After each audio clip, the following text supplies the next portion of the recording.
So how do we turn that conversation into something real? How do we improve a company's brand and financial standing on Twitter? Is it a straight up ad or is it something else? One of the big mistakes that a lot of smaller businesses and nonprofit organizations, even mid-sized businesses, make is that they try to use the platform to sell a good or service, or for nonprofits to go out and raise money. The reality is that social media is a consumer-controlled platform, and the general public is not using it to go out and look for products to purchase or services to buy or charities to give to. They're looking for a conversation. They're looking for someone to build a relationship with them. And so the first thing is within social media is to look at what you can do to build a better relationship with each of those end users. I think someone that, besides Charlie Sheen, that says they're making a lot of money in social media probably isn't telling the whole truth. So I've personally seen it with people that are professional accounts have followed. They will unfollow someone that does heavy advertising or has sponsored tweets. I know sponsored tweets a few months ago were very much in vogue when the Charlie Sheen stuff went down. He had some sponsored tweets. But those are almost worthless unless you just have in the millions of followers. And so within social media fundraising, you see a huge discrepancy between your largest charities and your small and mid-size. Small and mid-size are raising almost nothing coming directly from those platforms. The larger players, the more well-known Komens and American Cancer Societies and St. Jude's are raising tons of money. And so the question became for us is how do we find other ways to leverage? Number one, we never directly solicit any money from any of our social media platforms. We're there to try to build a relationship, to introduce our organization to people. But one of the innovative ways is that we found that with parents who have children with disabilities, whether it's those who we serve directly or those nationwide whose children are in similar positions as our parents, they're very highly motivated to do whatever they can to help an organization out. And so in 2010, we were able to, 2 different times, win 2 different Pepsi Refresh grants. One for $50,000 for the dental clinic here at Knoll Medical Pavilion and one for $25,000 for the autism program.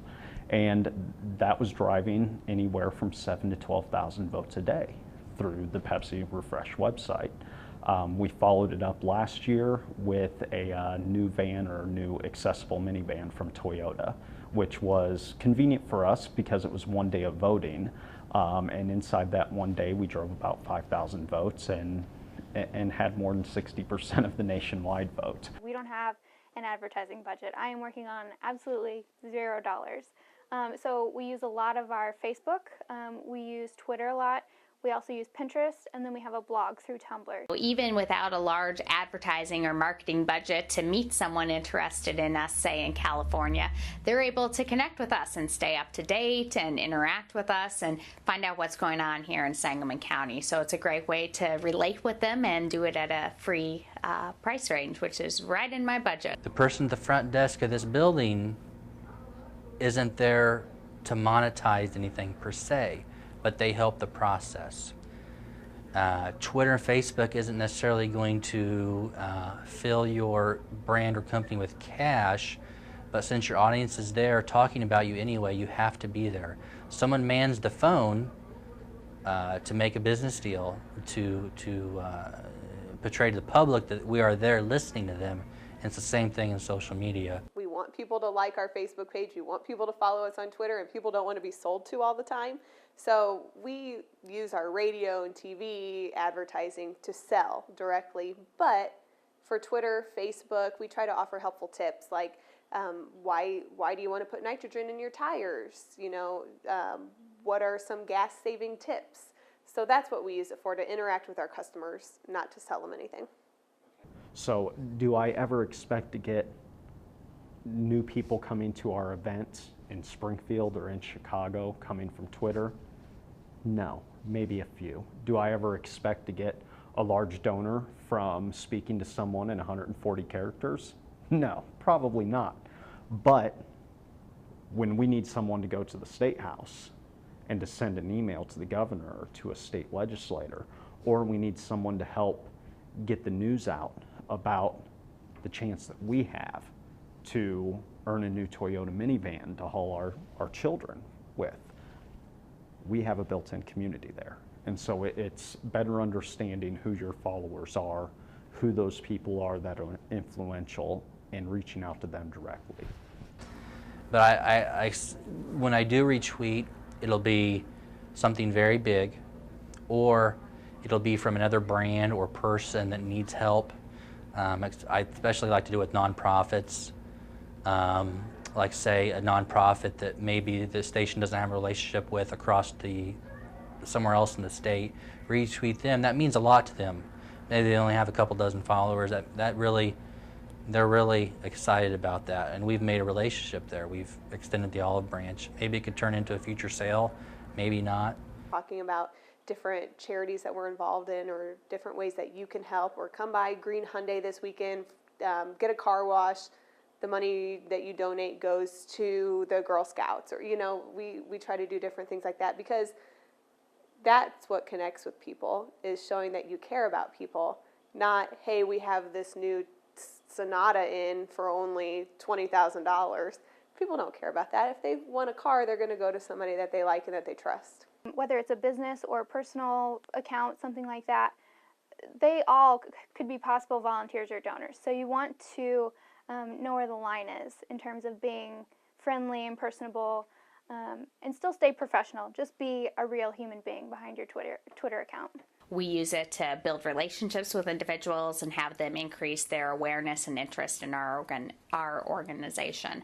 So it really is not focused on selling merchandise for our restore or doing fundraising. It's more about keeping them interested and updated in what we're doing, and the ask, whether it's a financial ask or a sell, that comes later. I had somebody from a news station actually who saw that I had said, hey, I was at Farm Services earlier today. We're working on this community garden, and within a couple hours I had him contact me and say, hey, I'd love to do a story on that. Can I call you? So it's a good way, even if somebody doesn't immediately interact, maybe later they'll say, oh, I remember that, and I want to get in touch with that person. So it's good for that too. We had, when we competed for the Toyota van, we had 2 or 3 celebrities who actually sent out tweets to their fans, and it wasn't coming directly from our account, it was coming from other influencers who we built relationships with, who reached out to them. And so to have someone like Holly Robinson Pete, who's on CBS, or CBS is The Talk, to have her send out 2 or 3 tweets to her 250,000 followers telling them to cast a vote right now for us, it's nice. It's really neat. I mean, that's an audience that we never would have reached if we weren't using Twitter. So all of this information comes together to offer us a clearer picture on how businesses are marketing and branding themselves on Twitter. It's essential to know who your audience is and why you're on Twitter. Companies and organizations are using Twitter to connect with other groups that are similar to themselves. The point is, you can't be on Twitter just because it's popular. Do not advertise. Twitter users aren't interested in products. They're on there for content that they can't get anywhere else. If you offer good, quality content, the followers will come. Most importantly, Twitter is about being a part of the conversation. You have to show that there's a person behind that account. It's essential to be active and interact with followers in order to develop the relationship with them. Twitter is being used as a customer relations resource and as a way to connect with other businesses, not for sales. Every business's goal will vary a little bit on social media, but the audience is out there, and the key is to connect with them. Now, if you'll excuse me, I gotta tweet this.